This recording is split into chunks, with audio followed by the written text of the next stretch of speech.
चिराग पासवान बोलते हैं कि मुझे करना वही था जो हम मतलब छोड़ दिए थे। आना था राजनीति में ही, लेकिन बॉलीवुड के माध्यम से आया, थोड़ी सी एक्टिंग सीख ली वहाँ से, थोड़ा सा वहाँ से कुछ और ज्ञान ले लिया। चिराग पासवान को पूरे तरीके से डैमेज करने की कोशिश की गई थी, लेकिन चिराग पासवान ने हर परिस्थितियों का सामना किया है, पेशेंस रखा है उन्होंने, और आज देखिए चिराग पासवान के पास सब कुछ है। भारतीय जनता पार्टी के खिलाफ एक शब्द उन्होंने नहीं कहा, उन्होंने पेशेंस रखा। उनको ये पता था कि वक्त बदलता है, सबका बदलता है। देखिए चिराग पासवान चाहते थे कि हम अपने पार्टी को, अपने परिवार को संजो के रखें, सबको बना के रखें। पनोरमा ग्रुप, जो सोचता है वो करता है, आपके अपने सपनों का आशियाना। नमस्कार, भारत लाइव देख रहे हैं आप। दोस्तों 2020 बिहार विधानसभा चुनाव आपको याद होगा कि किस तरह चिराग पासवान की पार्टी जो है लोजपा, वह 143 सीटों पर चुनाव लड़ती है, और उसके बाद जब परिणाम सामने आते हैं तो पता यह चलता है कि नीतीश कुमार को चिराग पासवान की पार्टी ने कमजोर कर दिया है। जिस प्रकार के नतीजे सामने आते हैं, चारों तरफ चर्चा बन जाती है कि क्या चिराग पासवान ने अपने उम्मीदवार नीतीश कुमार की पार्टी को कमजोर करने के लिए लड़वाया था या फिर चुनावी मैदान में उतारा था। अब 2025 बिहार विधानसभा का चुनाव जो है ठीक उसी तरह की परिस्थिति बन रही है जिस प्रकार 2020 में बन रही थी। एक बार फिर से परिस्थितियां ऐसी बन रही हैं। देखिए मेरे साथ मेरे सहयोगी रत्नेश हैं, परिस्थितियां जानेंगे कि आखिर ये परिस्थिति कैसे बनी है, किस प्रकार की जो चर्चाएं हो रही हैं कि इस बार फिर से नीतीश कुमार को कमजोर करने की साजिश चल रही है। रत्नेश, क्या कुछ चल रहा है राजनीति में, और चर्चा ये भी है कि फिर से नीतीश कुमार को कमजोर करने की जो है प्लानिंग चल रही है। 2020 में नीतीश कुमार चिराग पासवान की वजह से तीसरे नंबर की पार्टी बन गए थे। शुभम 143 सीटों पर चिराग पासवान ने अपने कैंडिडेट उतारे थे। एक सीट जो थी उनकी जीत हासिल मिली थी, और उन्हें भी नीतीश कुमार ने तोड़ के अपने पार्टी में कर लिया। उनको भी उस वक्त ऑफर दिया गया था कि अरे कहाँ जा रहे हैं, आइए इधर जदयू में, आपको मंत्री बना देंगे, आपको कई पद दे देंगे। लेकिन क्या हुआ, तोड़ के लाए, लेकिन मंत्री नहीं बनाए उन्होंने। आज अगर चिराग पासवान के पास में एक विधायक रहते तो एक विधायक की बदौलत ही बिहार के राजनीति में चिराग पासवान और ज़्यादा मजबूत हो गए रहते, क्योंकि जब से चिराग पासवान की पार्टी टूटी है तब से चिराग डाउनफॉल नहीं हुए हैं। ऐसा लगा था कि मतलब चिराग पासवान चूँकि फिल्म से वो छोड़ के तुरंत आए हैं, राजनीति में एंट्री किए हैं, तब से वो बिहार के राजनीति में जब मतलब थोड़ा सा भी आगे बढ़े ही थे तब तक उनके पिता का निधन हो गया, उनकी पार्टी दो खेमे में बट गई। उनके चाचा ने जिस तरीके से बगावत किया था, वो बगावत ऐसा लगा कि चिराग एकदम अलग थलग पड़ गए। और एक रणनीति के तहत ये रणनीति बनाया गया था कि चिराग पासवान को पूरे तरीके से तोड़ देना है, डैमेज कर देना है, ताकि वो राजनीति छोड़ के फिर back to pavilion, back to Bollywood चले जाए। लेकिन चिराग पासवान ने भी ठान लिया था कि नहीं, हम करेंगे तो राजनीति ही करेंगे। कई बार इंटरव्यू में आपने शुभम जी सुना होगा कि चिराग पासवान बोलते हैं कि मुझे करना वही था जो हम मतलब छोड़ दिए थे। आना था राजनीति में ही, लेकिन बॉलीवुड के माध्यम से आया, थोड़ी सी एक्टिंग सीख ली वहाँ से, थोड़ा सा वहाँ से कुछ और ज्ञान ले लिया, और अंत आके हम एक बार फिर से एक बड़े पॉलिटिशियन के रूप में मतलब खुद को स्थापित करने की कोशिश कर रहे हैं। चिराग पासवान को पूरे तरीके से डैमेज करने की कोशिश की गई थी, लेकिन चिराग पासवान ने हर परिस्थितियों का सामना किया है, पेशेंस रखा है उन्होंने, और आज देखिए चिराग पासवान के पास सब कुछ है। जिस तरीके से उनके पार्टी को तोड़ा गया, चिराग 2020 में उन्होंने उनके पिता का जस्ट उनका निधन भी हुआ था, अकेले चुनाव लड़ रहे थे, उन्होंने कई कैंडिडेट को उतारा था अपने मन मुताबिक, लेकिन वो सफलता हासिल नहीं कर पाए। जीते भी एक सीट पर थे, नीतीश कुमार ने तोड़ के अपने पास बुला लिया उनको, पार्टी ऑफिस भी छीन लिया गया, बंगला भी छीन लिया गया, दिल्ली का घर भी खाली करा दिया गया। लेकिन तब भी वो लगातार नरेंद्र मोदी का समर्थन करते दिखे हैं। भारतीय जनता पार्टी के खिलाफ एक शब्द उन्होंने नहीं कहा, उन्होंने पेशेंस रखा। उनको ये पता था कि वक्त बदलता है, सबका बदलता है। और आज देखिए चाचा ने जिस मंत्री पद को चिराग पासवान से छीन लिया था, वो मंत्री पद वापस चिराग पासवान को वही विभाग मिल गया है। इसके अलावा उनके तमाम जो सांसद थे, वो सभी सांसद आज चिराग पासवान के पास हैं। चिराग ने भी वो मतलब अपना बदला कहीं ना कहीं उनसे निकाला, सिर्फ एक वीणा देवी को छोड़ के, क्योंकि वीणा देवी का सोर्स पैरवी अमित शाह, जेपी नड्डा और नरेंद्र मोदी से लग गया था। चिराग उस समय नरेंद्र मोदी के कहे जाते हैं हनुमान, और चिराग पासवान नहीं चाहते कि मोदी की बातों को काटा जाए, और इस वजह से उन्होंने बीना देवी को मौका दिया। आज देखिए बीना देवी सांसद भी हैं। इसके अलावा जो पुराने सांसद थे, महबूब अली कैसर की बातचीत की जाए, या फिर उनके भाई प्रिंस पासवान की अगर बातचीत की जाए, या फिर कई ऐसे सांसद थे जो लगातार, या फिर अगर आप देखा जाए तो इस बात की चर्चा थी कि चिराग पासवान जो लोजपा में जो पशुपति पारस के पास सांसद हैं, वो सभी सांसद आ गए हैं चिराग पासवान के साथ, लेकिन ऐसा हुआ नहीं। चिराग ने पूरा पैटर्न ही चेंज कर दिया, नए नए लोगों को मौका दिया। आज देखिए 100% स्ट्राइक रेट के साथ चिराग पासवान है, तो एक मजबूती मिली है। लोगों को ऐसा लगता है कि बिहार के अगले भविष्य चिराग पासवान है। हालांकि इस रास्ते में कई परेशानियां अभी भी चिराग पासवान के लिए। नीतीश कुमार के साथ गठबंधन है, और नीतीश कुमार की वजह से मोदी का आज सरकार टिका हुआ है। मोदी का सरकार नीतीश कुमार की वजह से गिर सकता है। इस वजह से कोई भी ऐसी गतिविधियां चिराग पासवान नहीं करेंगे जो आने वाले वक्त में डैमेज कर दिया जाए। लेकिन इन सब के बीच में भारतीय जनता पार्टी हो, चिराग पासवान की पार्टी हो, या हिंदुस्तानी अवाम मोर्चा हो, उपेंद्र कुशवाहा हो, या खुद जदयू हो, ये अपने आप को बिहार में नंबर 1 की पार्टी स्थापित करने के लिए लगातार लगे हुए हैं। जोड़ तोड़ की राजनीति ये लगातार कर रहे हैं। विधायक को तोड़ के इधर कर लो। आपने देखा कि नीतीश कुमार की पार्टी में कुल मिलाकर के जो 45 विधायक आए थे, कई विधायक टूटे भी, फिर बाद में नीतीश कुमार ने फुलफिल कर लिया। कुछ विधायक उधर आ गए इनके समर्थन में। आपने देखा होगा कि लवली आनंद के बेटे चेतन आनंद आ गए इधर। उसके अलावा कई ऐसे विधायक थे, कांग्रेस के कई विधायक जो समर्थन आज दे रहे हैं, मुरारी गौतम उनमें है। तो ये कहीं ना कहीं नीतीश कुमार के लिए एक बड़ी उपलब्धि है। लेकिन इसमें क्या लगता है कि नीतीश कुमार भी ये चाहते हैं कि आने वाले वक्त में हमारी पार्टी नंबर 1 की पार्टी बने। इस वजह से आपने देखा विधान परिषद में भी लगातार संख्या बढ़वा रहे हैं। सुनील सिंह की सदस्यता उन्होंने रद्द करवा दिया, एक MLC उनका खुद ही बढ़ गया है। इसके अलावा 25 के चुनाव में वो हर तरीके से प्रयास कर रहे हैं कि किसी भी कीमत पर इस बार मुझे 100 से ज़्यादा, लगभग 144 सीट पर मुझे लड़ना ही लड़ना है। भारतीय जनता पार्टी से ये डील करना है कि 144 सीट से कम हम नहीं लड़ सकते हैं। 144 सीट पर अगर लड़ेंगे तो इस बार अब क्या है, नीतीश के लिए बड़ी उपलब्धि है। चिराग भी साथ में है, उपेंद्र कुशवाहा भी साथ है, जीतन राम मांझी भी साथ है।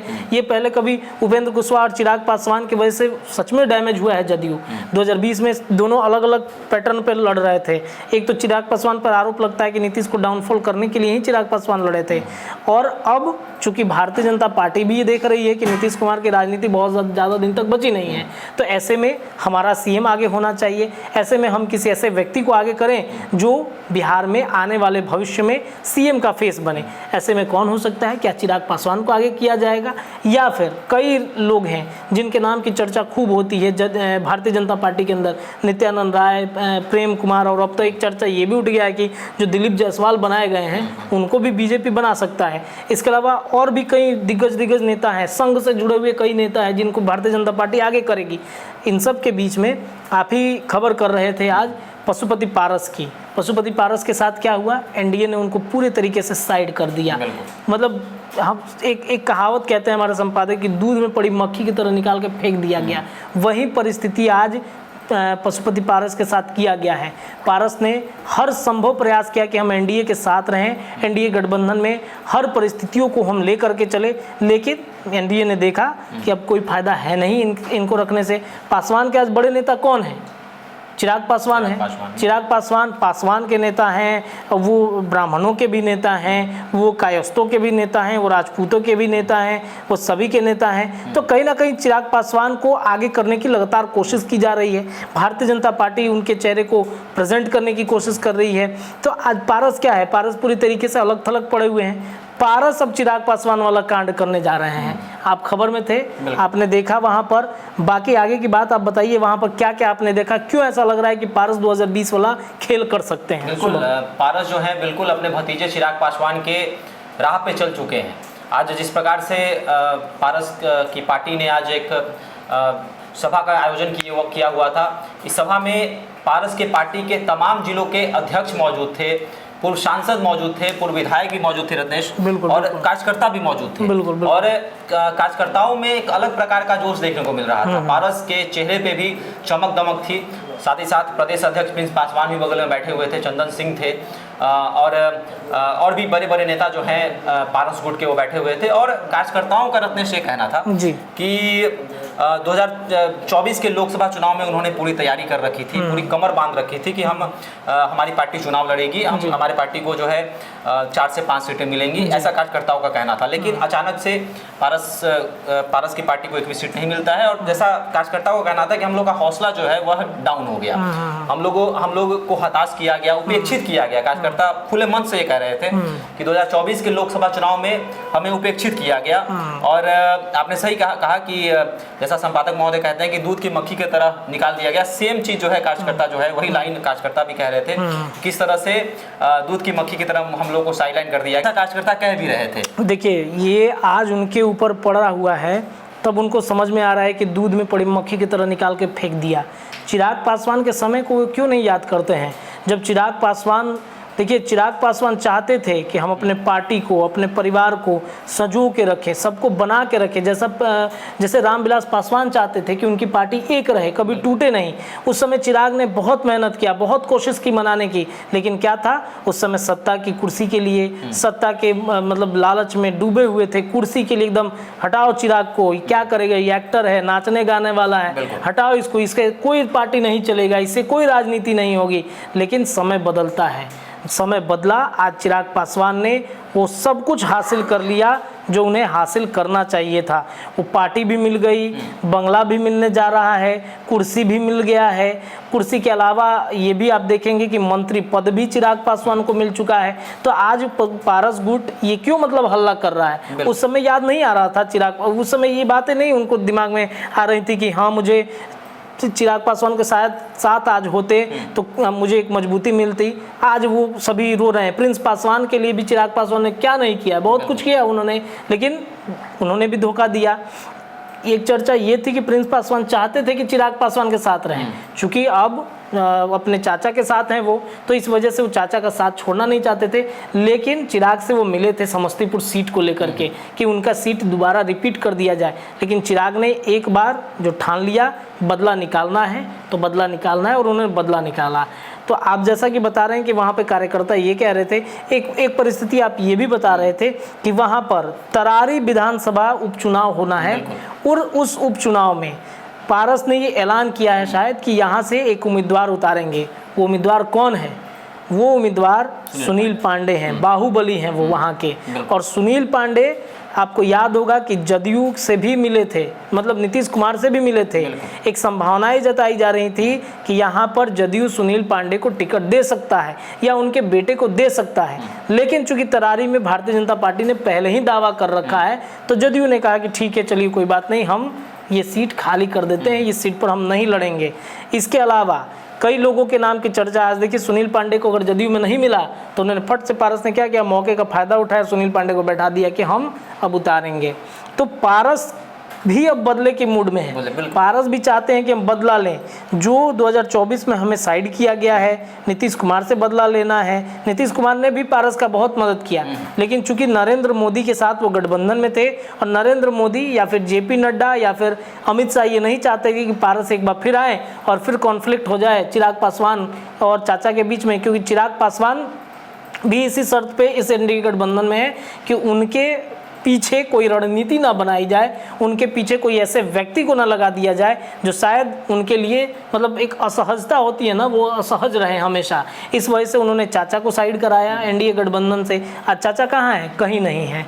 तो ये एक परिस्थिति है। और उपचुनाव में देखेंगे आप, हर जगह पर अपने प्रत्याशी को पारस उतारेंगे, ये वोट कहीं ना कहीं काटेंगे, एनडीए गठबंधन का ही वोट काटेंगे।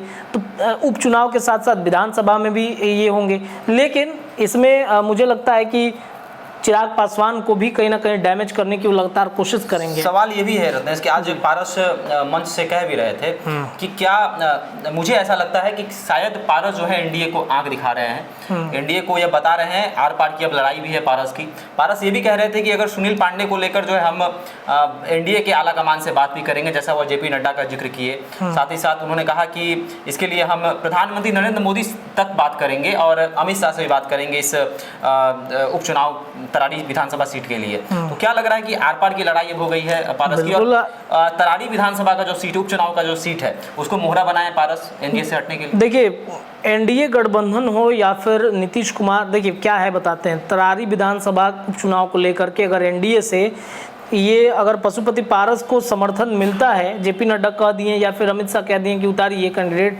उसी के उसी दिन नीतीश कुमार चुप्पी साधेंगे और कुछ दिनों के बाद से आप देखेंगे एनडीए में दरार शुरू हो जाएगा, नीतीश कुमार अलग रास्ता अपनाने लगेंगे और फिर क्या होगा, मोदी की सरकार जो है केंद्र में इस वक्त जो चल रही है एक पतले धागे पर, उस धागे से नीतीश कुमार धीरे से ब्लेड मारेंगे, वो धागा टूटेगा, गठबंधन बिखरेगा और फिर सरकार समाप्त। वहाँ पर कोई भी रिस्क इस वक्त एनडीए गठबंधन का शीर्ष नेतृत्व तो नहीं लेना चाहता है, जिससे सरकार बनने के 4 महीने के बाद, 8 महीने के बाद, 6 महीने के बाद सरकार गिर जाए। सरकार 29 तक चलाना है, बहुत सारे काम करने हैं और 29 में जो काम 2024 में नहीं हो पाया वो 29 में पूरा करना है। 400 का पार आंकड़ा पहुंचाना है। अब देखिए नीतीश कुमार के ऊपर है कि सब कुछ वो क्या करते हैं, कि पलट जाएंगे तो अलग बात है, लेकिन पलटेंगे भी तो अमित शाह और जेपी नड्डा ने एक रणनीति और एक स्क्रिप्ट तैयार कर रखा है कि इस बार वो मतलब इतना आसानी से अपना सरकार गंवाना नहीं चाहेंगे। उन्होंने जो 12 सांसदों की बात हो रही है तोड़ने की, किसी वक्त तो तोड़ सकते हैं, कभी भी किसी वक्त खेला हो सकता है, तो ये भी कहना अतिशयोक्ति होगी, जल्दबाजी होगी कि नीतीश पलटेंगे तो सरकार भी गिर जाएगा। 12 सांसद भी संपर्क में है। ललन सिंह अब कौन हो गए, नीतीश कुमार के मंत्री नहीं है, अब वो नरेंद्र मोदी के मंत्री हैं। तो ये कहीं ना कहीं देखिए पारस को लेकर के आने वाले वक्त में मुझे नहीं लगता है कि एनडीए गठबंधन उनको साथ रखे। कितना वोट देंगे वो, कितना वोट दिला देंगे वो? अगर एनडीए में इतना ही रहना था तो सब जगह घूम के 40 लोकसभा सीटों पर प्रचार प्रसार क्यों नहीं किया उन्होंने? क्यों नहीं किया? करना चाहिए था ना। एक पासवान समाज का वोट उनके साथ आता, पासवान के अलावा कई जातियों के वोट जो अपने पास सोचते हैं कि हम रखे हुए हैं। तो एनडीए को, नरेंद्र मोदी को जब मजबूत करना था तो क्यों नहीं चुनाव प्रचार प्रसार किया? क्यों नहीं अपने भतीजे का प्रचार प्रसार उन्होंने कर दिया? देखिए जनता जानती है कि असली नेता कौन है, कौन वोट हमारे लिए, कौन अच्छा काम कर सकता। और पारस के खिलाफ हाजीपुर में कितनी नाराजगी थी, आप भी तो थे, कई अलग चैनल में थे, लेकिन आपने भी तो सर्वे किया था वहां पर जाकर ना, पारस के प्रति कितने लोग नाराज थे। वही हाल समस्तीपुर में था, प्रिंस पासवान के लिए भी नाराजगी थी। वही हाल आपने देखा होगा कि गया, इन तमाम क्षेत्रों में थी। तो कहीं ना कहीं मुझे नहीं लगता है कि पारस को लेकर के नरेंद्र मोदी हो या फिर जेपी नड्डा हो सहमति देंगे। ये उतारेंगे तो कुछ वोट को काटेंगे, लेकिन बहुत ज़्यादा डैमेज इस वक्त होते हुए कुछ भी दिख नहीं रहा है। चलिए, तो कहीं ना कहीं पारस की जो है एनडीए से पारस आउट हो सकते हैं और जिस प्रकार के संकेत मिल रहे हैं, पारस ने साफ तौर पे एनडीए को पारस आंख दिखा रहे थे और वह आर पार की लड़ाई के मूड में है। वह तरारी विधानसभा का भी जिक्र कर रहे हैं कि हम बात करेंगे। अगर तरारी उपचुनाव का सीट जो है वह नहीं मिलता है अगर पारस को, तो वह एनडीए से हट भी सकते हैं। और साथ ही साथ उन्होंने ऐलान भी कर दिया कि अगर हमें उचित सम्मान नहीं दिया गया 2025 के बिहार विधानसभा चुनाव में, तो हम स्वतंत्र हैं लड़ने के लिए। और हम आज कार्यकर्ताओं का मन टटोलने पहुंचे हुए थे और इस बैठक, उन्होंने ये भी कहा कि इस बैठक का आयोजन ही था कि कार्यकर्ताओं का मन टटोला जाए। कार्यकर्ता क्या चाहते हैं? जिस प्रकार 2024 लोकसभा चुनाव में कार्यकर्ताओं को उपेक्षित रखा गया, वो ये भी चर्चा कर रहे थे, कार्यकर्ता भी यह चर्चा कर रहे थे कि हम लोग पूरी तैयारी में थे लेकिन हम लोग को एक भी सीट नसीब नहीं हुआ। तो क्या कुछ होगा, आने वाला वक्त ही बताएगा। आपके मन में क्या है, आप भी हमारे साथ साझा कर सकते हैं। क्या पशुपति पारस को एनडीए में जगह मिलेगा? क्या तरारी विधानसभा का जो उपचुनाव का सीट है वह सीट पारस खाते में जाएगा? अभी हमारे साथ साझा कर सकते हैं। देखते रहे भारत लाइव। धन्यवाद। पनोरमा ग्रुप, जो सोचता है वो करता है। अगर ये वीडियो पसंद आई और वह बिहार के राजनीति और बिहारियत से सरोकार रखेनी तो सब्सक्राइब बटन दबा के चैनल के सब्सक्राइब कर ली। ओजे एगो घंटी बा, ओकरा बटन दबा देला से कुल सटीक और मारक खबर रुआ मुफ्त में मिल जाई। अगर रुआ पत्रकारिता के हमनी के नया प्रयोग में सहयोग कर चाहतानी तो ज्वाइन बटन दबा दी। पेटीएम नंबर नोट कर ली 9386816700। धन्यवाद।